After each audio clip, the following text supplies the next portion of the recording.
Welcome direction study point.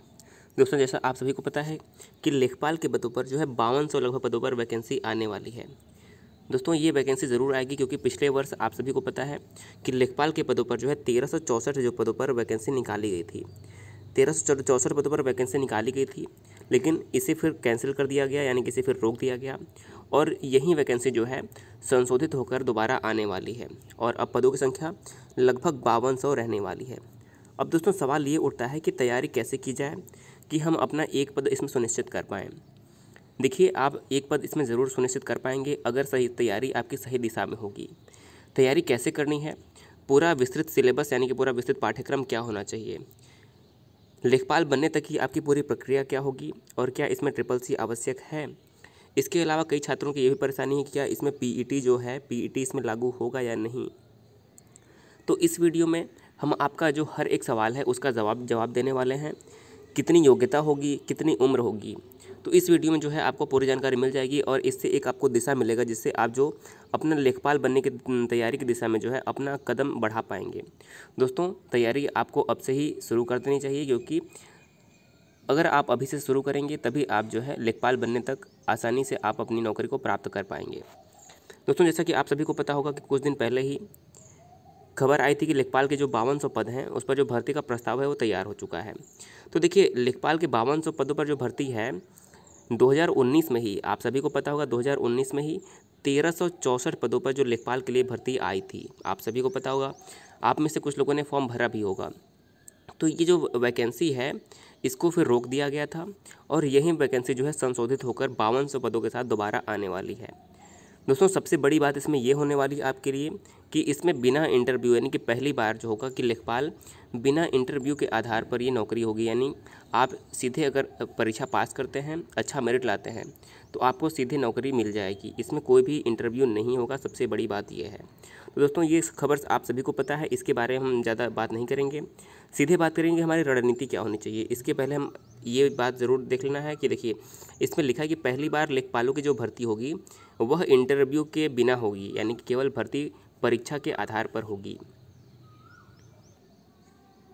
अब दोस्तों, बात करते हैं कि जो हमारी लेखपाल की भर्ती होने वाली है इसके लिए क्या क्या क्राइटेरिया यानी कि क्या क्या योग्यता होनी चाहिए, आयु सीमा क्या है। देखिए, आपको इस वीडियो में पूरी जानकारी मिल जाएगी।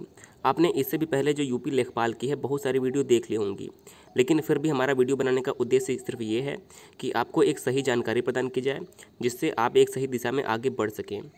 दोस्तों, देखिए, सबसे पहले हम बात करें कि पदों की संख्या कितनी होनी चाहिए। तो पदों की संख्या लगभग 5200 होने की संभावना है। दोस्तों, कितनी? लगभग 5200 पदों होने की संभावना है, तो यानी कि आपको 5200 पद मिलने वाले हैं। आपको सिर्फ ये सोच के तैयारी करनी है कि आपको 5200 में से केवल एक पद आपको लेना है, यानी कि आपको कितना चाहिए, 1/5200 पद आपको चाहिए। तो देखिए, 5200 में से अगर आप एक को देखेंगे तो आप ज़रूर सिलेक्शन पाएंगे, आपको 5200 को नहीं देखना है। इसके बाद अगर हम बात करें कि योग्यता क्या होनी चाहिए, तो देखिए, इसकी योग्यता 10+2 रखी जाएगी क्योंकि जो इससे पहले वैकेंसी 2019 में आई थी उसकी जो योग्यता थी वो 2019 वाले में 10+2 यानी कि 12वीं थी। अगर आपने इस वर्ष भी 12वीं पास किया है, अगर आपने इस वर्ष यानी कि 2020 में 12वीं पास किया है तो आप इसको भरने के लिए एलिजिबल होंगे। तो देखिए, आपके लिए एक अच्छा मौका है। अगर आपने अभी 12वीं किया है तो आपके लिए नौकरी पाने का ये सुनहरा अवसर है, आपको इसे बिल्कुल छोड़ना नहीं चाहिए। अब देखिए, इसके बाद अगर हम बात करें कि आयु सीमा क्या होगी, तो देखिए, इसकी जो आयु सीमा है वो 18 से 40 वर्ष रखी जाएगी।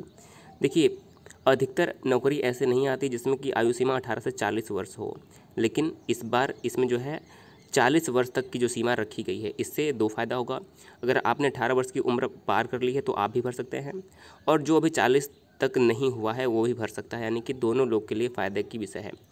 अब आपको यहाँ पर ये नहीं सोचना है कि आपके लिए जो कंपटीशन होगा बढ़ जाएगा। देखिए, 40 तक की उम्र के सभी लोग जो इसमें कंपटीशन में नहीं रहेंगे, कुछ लोग की नौकरी लग चुकी है, कुछ लोग जो होते हैं कि तैयारी छोड़ देते हैं अपनी। तो देखिए, आपको अपनी तैयारी पे ही ध्यान देना है, दूसरे लोग क्या करते हैं, कौन भर रहा है क्या नहीं, इससे आपको बिल्कुल भी मतलब नहीं होना चाहिए। आपको सिर्फ एक सीट पर फोकस करना है और आपको एक सीट का लक्ष्य बनाकर ही तैयारी की दिशा में आपको कदम आगे बढ़ाना है। अब देखिए, इसके बाद अगर हम बात करें नेगेटिव मार्किंग होगी या नहीं, माइनस मार्किंग होगी या नहीं, तो देखिए, इसके बारे में अभी निश्चित रूप से कोई भी जानकारी नहीं है, लेकिन देखिए यूपी ट्रिपल एससी की अब जितनी भी परीक्षाएं हो रही हैं, अगर आपने जूनियर असिस्टेंट देखा हो, इसके पहले जो वीडियो की परीक्षाएं हुई थी, इन सब में माइनस मार्किंग थी। देखिए जूनियर असिस्टेंट में 1/4 माइनस मार्किंग थी, तो इस बार भी संभावना ये है कि इसमें भी 1/4 माइनस मार्किंग हो। तो देखिए आपको माइनस मार्किंग के हिसाब से तैयारी करनी पड़ेगी, क्योंकि जो यूपी ट्रिपल एससी है अपने हर परीक्षाओं में माइनस मार्किंग ज़रूर रख रहा है। तो आपको हो सकता है कि इस बार माइनस मार्किंग भी देखने को मिले, तो आपको परेशान होने की ज़रूरत नहीं है। अब देखिए सबसे बड़ा सवाल ये है कि क्या ट्रिपल सी आवश्यक होगा या नहीं। सबसे बड़ी लोगों की परेशानी की विषय कि ट्रिपल सी आवश्यक होगा या नहीं। तो अगर हम 2019 में जो वैकेंसी आई थी, आप में से कुछ लोगों ने फॉर्म भरा भी होगा, तो जो 2019 की वैकेंसी आई थी उसमें ट्रिपल सी नहीं मांगा गया था। आपको याद रखना होगा 2019 के लेखपाल की वैकेंसी में ट्रिपल सी नहीं मांगा गया था, लेकिन जो यूपी ट्रिपल एससी है अपनी हर परीक्षाओं में अब ट्रिपल सी को अनिवार्य करते जा रहा है।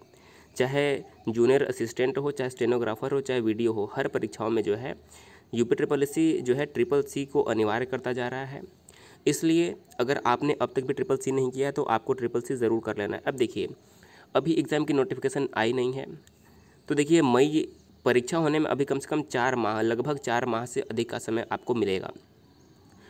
तो आपको करना क्या है, ट्रिपल सी आपको करना बहुत ज़रूरी है, क्योंकि ट्रिपल सी हर परीक्षा की अनिवार्यता बनता जा रहा है। तो कैसे करेंगे आप ट्रिपल सी, देखिए हर महीने में ट्रिपल सी का जो आवेदन होता रहता है, तो आप इसी महीने में ऑनलाइन ट्रिपल सी का आवेदन कर दीजिए। आपको 500 से 600 रुपये में जो है ऑनलाइन आवेदन होते हैं ट्रिपल सी के। तो आप ट्रिपल सी का ऑनलाइन आवेदन कर दीजिए। कोई भी एक कंप्यूटर की बुक ले लीजिए, वहाँ से आप पढ़ के परीक्षा को ज़रूर पास कर सकते हैं। आपको 50 से ऊपर मार्क्स लाना है तो आप पास कर जाएंगे, क्वालिफाई हो जाएंगे, क्योंकि आगे आने वाली हर एक परीक्षाओं में ट्रिपल सी की अनिवार्यता बढ़ती जा रही है। तो आपको ट्रिपल सी तैयार रख लेना है, और हो सकता है कि अगर आपने जल्द से ट्रिपल सी कर लिया तो एग्ज़ाम की नोटिफिकेशन आते आते आपकी ट्रिपल सी आपके हाथ में हो जाएगी। तो देखिए यहाँ तक जो जानकारी थी परीक्षा से जो संबंध थी। अब हम बात करेंगे सिलेबस की। देखिए सबसे महत्वपूर्ण बात है सिलेबस, कि आपको किस दिशा में तैयारी करना है, क्योंकि आपको इसी के आधार पर जो है अपने तैयारी को अंतिम रूप देना होगा और आप अपना एक जो सीट है सुनिश्चित कर पाएंगे। तो देखिए इसमें 4 प्रमुख भाग होते हैं। तो इस परीक्षा के आपके 4 देखिए होंगे भाग। कौन कौन से, पहला हमारा होगा जनरल हिंदी यानी कि सामान्य हिंदी। देखिए पहले आपको हम बता दें कि जो पहले जो लेखपाल की परीक्षा होती थी उसमें 20-20 मार्क्स के यानी कि 20 के हिंदी, 20 का गणित, 20 का जनरल नॉलेज और 20 का ग्राम समाज और विकास होता था, और टोटल 80 नंबर का पेपर होता था।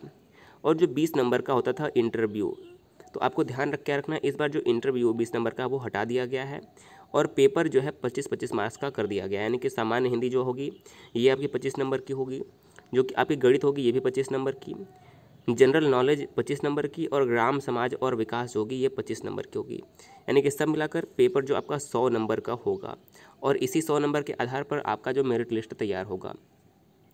देखिए आपके पास अभी पूरा मई, जून, जुलाई, अगस्त, सितंबर के पहले परीक्षा होना संभव नहीं, तो अगर आप 4 माह का समय अगर लेके चलें तो 4 माह में आप अपना प्रवेश ज़रूर सुनिश्चित करा पाएंगे, आपका सिलेक्शन ज़रूर होगा।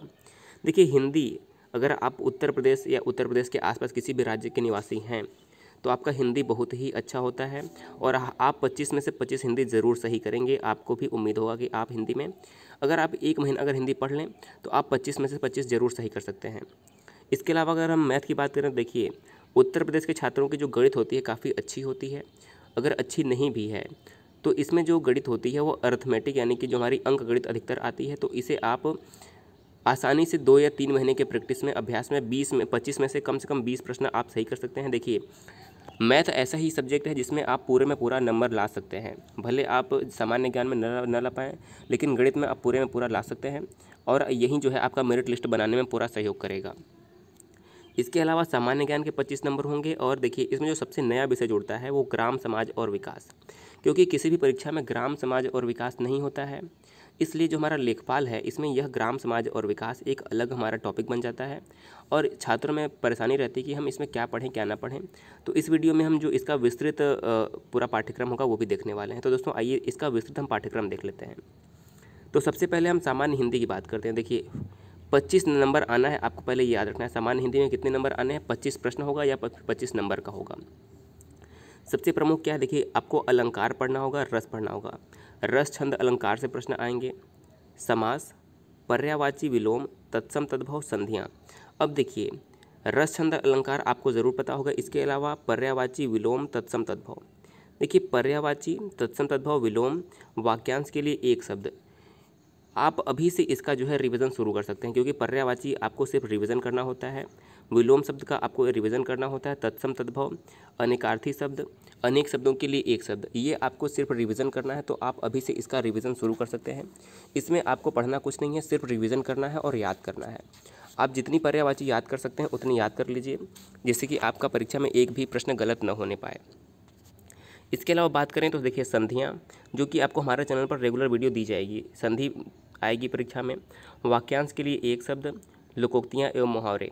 देखिए अभी ऑफिशियल सिलेबस नहीं आई है, इसलिए हमने आपके लिए जो 2019 का सिलेबस है, देखिए पुराने सिलेबस के अकॉर्डिंग ही आपको पढ़ना होगा, ज़्यादा सिलेबस में कोई परिवर्तन नहीं होगा। यूपी ट्रिपल एससी के सिलेबस में ज़्यादा परिवर्तन नहीं होगा, तो आपको ये सिलेबस एकदम अच्छे से तैयार कर लेना है। इसके अलावा क्या आएगा, लोकोक्तियाँ एवं मुहावरे, वाक्य संशोधन, लिंग, वचन, कारक, त्रुटि और त्रुटि से संबंधित जो अनेकार्थी शब्द होते हैं ये आएंगे। तो हिंदी का अगर आप इतना सेक्शन तैयार करते हैं तो आपको 25 में 25 मिलने वाला। इसके अलावा आप वर्णमाला तैयार कर लेंगे।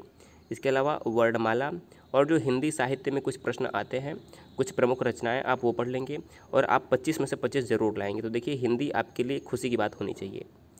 अब दूसरा अगर हम बात करें मैथ, यानी कि जो हमारा गणित है, गणित में आपके 25 नंबर आने वाले हैं और आपको 25 में से 25 के लिए पूरी मेहनत करनी होगी। अगर आप 4 महीने अगर अच्छे से रिवीजन करते हैं, अच्छे से प्रैक्टिस करते हैं मैथ की, तो आप 25 में से कम 22 या 23 प्रश्न जरूर सही करके आएंगे। अब देखिए आपको पढ़ना क्या है। पहला हमारा हो जाएगा संख्या पद्धति, यानी कि जो नंबर सिस्टम से प्रश्न पूछे जाते हैं। प्रतिशतता यानी कि परसेंटेज, लाभ हानि यानी कि प्रॉफिट लॉस, सांख्यिकी, आंकड़ों का वर्गीकरण, बारंबारता बंटन, सारणी, संचयी बारंबारता, आंकड़ों का निरूपण और पाई चार्ट। देखिए आप जो सिलेबस है ज़रूर नोट कर लीजिए और नोट करने के बाद इसमें आप तैयारी शुरू कर सकते हैं। इसके अलावा आयत, बारंबारता, बहुभुज, केंद्रीय माप, समांतर माध्य, माध्यिका एवं बहुलक। इसके अलावा बात करें तो देखिए लघुत्तम समापवर्तक, महत्तम समापवर्तक, द्विघात समीकरण, गुणनखंड, क्षेत्रफल, पाइथागोरस प्रमेय जो होता है त्रिभुज का, पाइथागोरस प्रमेय आपको पढ़ना होगा। त्रिभुज, आयत, वर्ग, समांतर चतुर्भुज की परिमाप और क्षेत्रफल, वृत्त की परिधि एवं क्षेत्रफल। देखिए इसमें आपका जो 2 टॉपिक है वो आपका नंबर अच्छा बनाता है। एक तो आपको ज्यामिति अच्छे से पढ़ना पड़ेगा, देखिए ज्यामिति से प्रश्न पूछे जाते हैं, और दूसरा हमारा हो जाएगा मेंसुरेशन। मेंसुरेशन से भी काफ़ी इसमें प्रश्न पूछे जाते हैं। तो आपको मेंसुरेशन, ज्यामिति और पूरा जो प्रॉफिट लॉस, परसेंटेज है, लाभ हानि, अनुपात, समानुपात, देखिए इसके अलावा ब्याज, चक्रवृद्धि ब्याज, साधारण ब्याज, यहाँ से भी प्रश्न पूछे जाते हैं। तो आपको इतने जो टॉपिक हैं तैयार कर लेना है दोस्तों। इसके बाद हम वीडियो के अंत में बताएंगे कि आपको इसके अलावा भी और क्या करना चाहिए जिससे आप अपना प्रवेश सुनिश्चित करा पाएँ। अब तीसरा हमारा आता है सामान्य ज्ञान, जिसमें 25 प्रश्न इसमें से भी आने वाले हैं।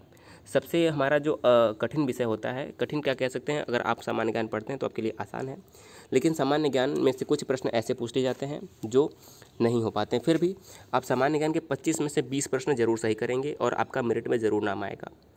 अब देखिए पढ़ना क्या है सामान्य ज्ञान में। सामान्य ज्ञान हमारा सामान्य विज्ञान में आपका भौतिक विज्ञान, रसायन विज्ञान, जीव विज्ञान तीनों आ जाएगा। राष्ट्रीय तथा अंतर्राष्ट्रीय महत्व की सामयिक घटना यानी कि करंट अफेयर, देखिए इसमें आपका करंट अफेयर और यूपी जीके जो है विशेष रोल अपना अदा करता है। करंट अफेयर 25 में से लगभग आपके 12 प्रश्न में करंट अफेयर और यूपी जीके विशेष ही आएगा, तो आपको यूपी जीके और करंट अफेयर पर विशेष ध्यान देना होगा। इसके अलावा भारत का इतिहास, भारतीय राष्ट्रीय आंदोलन, भारतीय राज्य व्यवस्था, भारतीय अर्थव्यवस्था, विश्व भूगोल तथा जनसंख्या, भारतीय संविधान, पंचायती राज व्यवस्था, इतने आपको अलग से पढ़ने होंगे। इसके अलावा अगर हम यूपी विशेष की बात करें तो देखिए उत्तर प्रदेश का मुख्य सामान्य ज्ञान आपके लिए बहुत ही ज़रूरी है, जो कि हमारे चैनल पर आपको दिया जाएगा। दूसरा हो जाएगा प्रमुख वन्यजीव अभ्यारण्य और राष्ट्रीय उद्यान, जो कि उत्तर प्रदेश में है। इसके अलावा उत्तर प्रदेश की प्रमुख नदियाँ, सिंचाई की योजना, प्रमुख पर्यटन, किले, महल, प्राचीन, उल्लेखनीय और प्राकृतिक स्थान से प्रश्न पूछे जाते हैं। इसके अलावा उत्तर प्रदेश की प्रमुख हस्तियाँ जैसे कि राजनीतिक खिलाड़ी, कलाकार, प्रशासन, लेखक, साहित्यकार और सामाजिक कार्यकर्ता आदि। तो देखिए यहाँ से आपका जो होता है आपका जीके वाला पोर्शन कंप्लीट होता है। देखिए जीके में आपका करंट अफेयर भी आएगा और जीके में ही आपका जो यूपी विशेष जीके आएगा। तो आपको यूपी जीके और करंट अफेयर दोनों को इसी में रखना है, तो आपको ये मिला के जो होगा आपका जीके का 25 प्रश्न कंप्लीट होता है। और जो हमारा सबसे प्रमुख हमारा इसमें टॉपिक है वो है ग्राम समाज और विकास, क्योंकि ग्राम समाज और विकास किसी और परीक्षा में नहीं पूछा जाता है, इसलिए ये थोड़ी अलग टॉपिक होती है। इसमें भी क्या पढ़ना है हम आपको ज़रूर बताएंगे। अब देखिए, पहले परीक्षा ये राजस्व परिषद कराता था, लेकिन अब यूपी ट्रिपल एस करा रहा है। तो आपको जो राजस्व विभाग से प्रश्न बनने वाले हैं वो भी ग्राम समाज और विकास में ही पढ़ने हैं। इसके अलावा देखिए, ग्राम विकास भारतीय संबंध में पढ़ना है, यानी ग्राम विकास के लिए जो योजनाएं बनाई जाती है, जो केंद्र सरकार की योजनाएं हैं, जो राज्य सरकार की योजनाएं हैं, इसमें आपकी मृदा आ जाएगी, कृषि आ जाएगी, भूमि, ये सभी जो है इसके अंदर आपकी आ जाएगी। इसके अलावा ग्राम विकास कार्यक्रम, ग्राम विकास योजना एवं प्रबंधन, ग्राम विकास पर जो शोध प्रणालियाँ हैं उनसे प्रश्न पूछे जाएंगे, ग्रामीण स्वास्थ्य योजनाएँ, ग्रामीण सामाजिक विकास, ग्राम विकास और भूमि सुधार से प्रमुख प्रश्न आपके पूछे जाते हैं। अगर हम इसके अलावा बात करें कि ग्राम समाज और विकास में जो केंद्र सरकार और राज्य सरकार की जो प्रमुख योजनाएं होती हैं वहाँ से प्रश्न पूछे जाते हैं। अगर हम देखेंगे कि कैसे योजना के बारे में पूछा जाता है, देखिए जैसे कि आदर्श ग्राम हो गया, ये सभी केंद्र सरकार की योजनाएं हैं। तो पहले हम केंद्र सरकार की प्रमुख योजनाएं देखते हैं, जैसे कि आदर्श ग्राम योजना, इसको उत्तर प्रदेश के संदर्भ में आपको पढ़ना होगा। सहकारी विकास योजनाएं, सूखा विकास कार्यक्रम, देखिए सूखा विकास कार्यक्रम से बहुत प्रश्न पूछे गए हैं। अगर आप प्रीवियस ईयर पेपर देखेंगे तो यहाँ से आपको काफ़ी प्रश्न मिलेंगे। इसके अलावा मनरेगा, देखिए मनरेगा से बहुत ज़्यादा प्रश्न परीक्षा में पूछे गए हैं, तो मनरेगा आपको पढ़ना होगा। जवाहर ग्राम समृद्धि योजना, अन्नपूर्णा योजना, अंत्योदय अन्न योजना, स्वाजधार योजना, राजीव गांधी विद्युतीकरण योजना, कस्तूरबा गांधी शिक्षा योजना, मिड डे मील प्रोग्राम। देखिए इसके अलावा NRLM, यानी कि जो हमारा NRLM, ये जो योजना है यहाँ से प्रश्न पूछे जाएंगे। इसके अलावा इंदिरा आवास योजना, प्रधानमंत्री ग्रामीण सड़क योजना, ये हमें केंद्र सरकार की योजना है। इसके अलावा अगर हम राज्य सरकार की योजना देखें तो देखिए किसान पेंशन योजना उत्तर प्रदेश के विशेष संदर्भ में आप पढ़ेंगे, किसान रथ योजना, अंबेडकर ऊर्जा कृषि सुधार योजना, आम आदमी बीमा योजना, संजीवनी परिवार योजना, आदर्श नगर योजना। इसके अलावा वंदे मातरम योजना, प्रियदर्शनी योजना, शुद्ध पेयजल योजना, देखिए जो वर्तमान यूपी सरकार द्वारा संचालित है। पेंशन योजना जो कि वर्तमान में यूपी सरकार द्वारा संचालित है, ये आपको पढ़ना होगा। इसके अलावा प्रधानमंत्री आवास योजना जो कि वर्तमान में यूपी सरकार द्वारा संचालित है, और कन्या विद्याधन योजना वर्तमान में यूपी द्वारा संचालित।